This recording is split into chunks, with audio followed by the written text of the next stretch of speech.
Welcome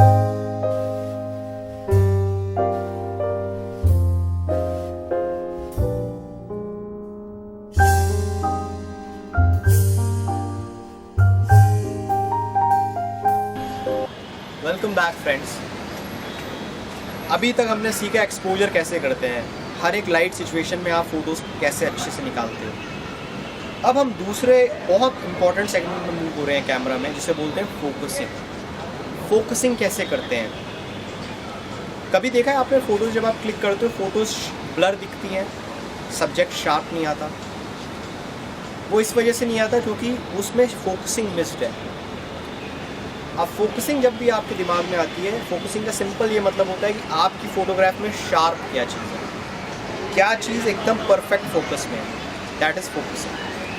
focusing दो type से आप डिसाइड करते हो। पहली, फोकसिंग फॉर स्टिल सब्जेक्ट्स, जो सब्जेक्ट रुके हुए हैं, जैसे कोई प्रोडक्ट फोटोग्राफी अगर आप कर रहे हो या किसी को पोज करा के बोल रहे हो कि बॉस पोज करो और उसका पोर्ट्रेट फ़ोटो ले रहे हो, ये सारे स्टिल सब्जेक्ट हैं। अब इनकी फोकसिंग बहुत आसान है। अगर आप नाइकॉन कैमरा यूज़ कर रहे हो तो इसमें आप ये ऑटो फोकस जो बटन है इसको दबाएंगे तो आप देखोगे ये लिखा है ऑटो फोकस एस, और अगर आप इसको पीछे वाले डायल को मूव करोगे तो ये जा रहा है ऑटो फोकस सी और ऑटो फोकस ए। स्टिल सब्जेक्ट के लिए आप यूज़ करते हो auto focus S. Continuous motion में जो सब्जेक्ट मूविंग होते हैं उसमें आप यूज़ करते हो AFC। और जब आपको स्विच करना होता है, कोई सब्जेक्ट स्टिल है लेकिन मूव हो सकता है, या मूव है और एकदम से स्टिल हो सकता है, उसके लिए आपको ऑटो फोकस ए यूज़ करना है। इसमें कैमरा अपने आप स्विच करेगा। लेकिन मैं रिकमेंड यही करता हूँ जिस हिसाब से आपका सब्जेक्ट हो आप वही फोकस मोड यूज़ करो। अगर आपका स्टिल सब्जेक्ट है तो ऑटो फोकस एस यूज़ करो, और अगर आपका मूविंग सब्जेक्ट है तो आप ऑटो फोकस सी यूज़ करो। अगर आप कैनन यूज़र हो तो कैनन में आपका जो फोकसिंग मोड्स होते हैं उसमें आपका आएगा वन शॉट होता है जो आपके स्टेशनरी सब्जेक्ट होते हैं, जो आपके स्टिल सब्जेक्ट्स होते हैं। और अगर आपका मूविंग सब्जेक्ट है तो उसमें एक मोड होता है AI सर्वो, आप AI सर्वो लगा सकते हो उसके लिए। अब इनमें भी ये होता है कि जब आप स्टिल सब्जेक्ट्स क्लिक करते हो तो कैमरा ऑटो फोकसिंग करता है, मतलब ऑटोमेटिकली जहाँ पे उसको लाइट इनफ दिख रही होती है वो जला देता है और उसको क्लिक कर लेता है। लेकिन एक और ऑप्शन होता है जिसे बोलते हैं पॉइंट फोकस। आप पॉइंट सेलेक्ट कर सकते हो, जितने आपके फोकल पॉइंट है आपके कैमरा में उसमें किसी भी पॉइंट पे आप जाके शूट कर सकते हो। ये ज़्यादातर प्रोफेशनल फोटोग्राफर्स यूज़ करते हैं। जब आप पॉइंट फोकस यूज़ करते हो तो आपका कैमरा एक तरह से गन की तरह बन जाता है। जो चीज़ आपको शूट करनी है बस पॉइंट पे डालो, डन शूट। अब फ़र्क क्या है? जैसे फॉर एग्जांपल एक वाइल्ड लाइफ फोटोग्राफर है, टाइगर की फ़ोटो लेंगे। अब टाइगर झाड़ियों के पीछे कहीं छुपा हुआ है और देख रहा है। अब जब आप ऑटो फोकस में क्लिक करोगे तो कैमरा को आपका सब्जेक्ट नहीं पता कि आपका टाइगर है या झाड़ियाँ हैं। कैमरा तो बस ऑटो फोकस करेगा जहाँ लाइट पड़ रही होगी। ऐसा होगा कि जो झाड़ियाँ होंगी वो फोकस में आ जाएंगी और जो आपका टाइगर होगा वो फोकस में ही रहेगा। जब आप पॉइंट फोकस यूज़ करोगे तो आप अपना पॉइंट स्ट्रेट अवे टाइगर की आइस पे मारोगे और एग्जैक्टली अब जो टाइगर है वो फोकस में आ जाएगा और आपकी जो झाड़ियाँ होंगी वो आउट ऑफ फोकस हो जाएगी। ये एक बहुत खूबसूरत फीचर होता है हर एक कैमरा में, और आप इसको यूज़ करो। इसमें जो सेंटर पॉइंट होता है, जो आपका पूरा फ्रेम है उसका जो मिडिल का पॉइंट होता है वो आपको मैक्सिमम शार्पनेस देता है। ज़्यादातर फोटोग्राफर्स क्या करते हैं, जब भी वो स्टिल सब्जेक्ट शूट करते हैं वो मिडिल पॉइंट पे उसको सेलेक्ट करते हैं, मिडिल पॉइंट पे हाफ प्रेस करते हैं, फोकस लॉक हो जाता है और उसके बाद हल्का सा कैमरा को घुमा के अपना फ़ोटो को रिकम्पोज कर देते हैं। चाहे सब्जेक्ट को थोड़ा लेफ़्ट में डाल दो, चाहे राइट में डाल दो, या ऊपर कर दो या नीचे डाल दो, लेकिन शूट करते हैं मिडिल पॉइंट से।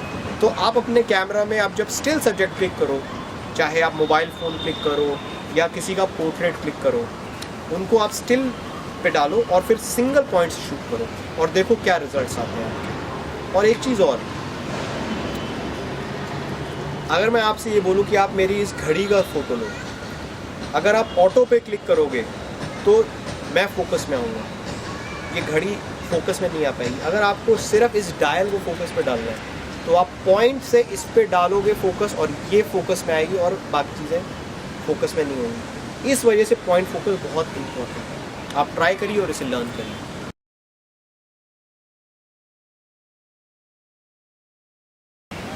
ऑलराइट फ्रेंड्स, तो अब हम लोग बात करते हैं फोकसिंग मूविंग सब्जेक्ट्स। जो सब्जेक्ट्स भाग रहे होते हैं या रन कर रहे होते हैं उनको कैसे क्लिक करते हैं। अब फॉर एग्जांपल अगर आप बच्चे स्केटिंग कर रहे हैं, अगर आप वो शूट करो, बच्चे स्केट्स चला रहे हैं, राइट, अब आप उसको कैसे शूट करोगे? You will shoot it with continuous focusing. अगर आप नाइकॉन कैमरा यूज़ कर रहे हो तो उसमें AFC मोड होता है। C का मतलब कॉन्टिन्यूस, जो चीज़ मोशन में उसको क्लिक करने के लिए। अगर आप कैनन यूज़ कर रहे हो तो उसमें AI सर्वो होता है, जिसे बोलते हैं फोकसिंग फॉर मूविंग सब्जेक्ट्स। ये मोड आपको सेलेक्ट करना है। अब इसके अंदर जब जाओगे तो आप अलग अलग फोकल पॉइंट सेलेक्ट कर सकते हो। मतलब आप सिंगल पॉइंट भी सेलेक्ट कर सकते हो, इसमें 9 पॉइंट सेलेक्ट कर सकते हो। कुछ कैमराज में 21 पॉइंट्स होते हैं, कुछ कैमराज में 51, 61। जितना सब्जेक्ट का मोशन है या जितना साइज़ है सब्जेक्ट का, उस हिसाब से आप ये सेलेक्ट करते हो। जैसे अगर कोई बच्चे स्केट्स कर रहे हैं तो आपने से 9 पॉइंट पे यूज़ किया, वो परफेक्ट फोकस में आ जाएगा। अगर कोई आपका फ्रेंड बाइक चला रहा है, आप किसी का पोर्टफोलियो क्लिक कर रहे हो बाइक चलाते हुए, बाइक अब बड़ा सब्जेक्ट है, स्पीड ज़्यादा है, आपको 21 फोकस पॉइंट्स आप सेलेक्ट करोगे, वो आपकी शार्प आएगी। आपको और बड़ा सब्जेक्ट है, कोई कार में मूव कर रहा है या कोई स्पोर्ट्स कर रहा है, you are playing some water sports, वो सब क्लिक करने के लिए मोशन में you require more focal points. तो आप उसमें आप और ज़्यादा फोकल पॉइंट जितने आपके कैमरा में आप यूज़ कर सकते हैं।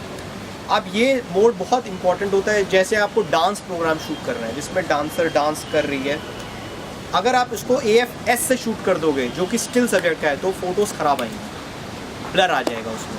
अगर आप C में यूज़ करोगे, AFC में या कैनन में AI सर्वो में शूट करोगे तो एकदम स्टिल आएंगे। अब एक चीज़ और आपको याद रखनी होती है फोकसिंग के हिसाब से, सब्जेक्ट तो आपका मूविंग है और वो रुक जाएगा, लेकिन क्योंकि सब्जेक्ट मोशन में है इसलिए आपको शटर स्पीड बढ़ानी पड़ेगी। शटर स्पीड बढ़ा के ये जो मोशन वाले सब्जेक्ट हैं ये रुकते हैं, इनको एकदम स्टिल अगर आपको करना है, आप शटर स्पीड में भी 1/500 of a second, 1/1000 of a second और AFC मोड पे आप शूट करोगे तो आएगा।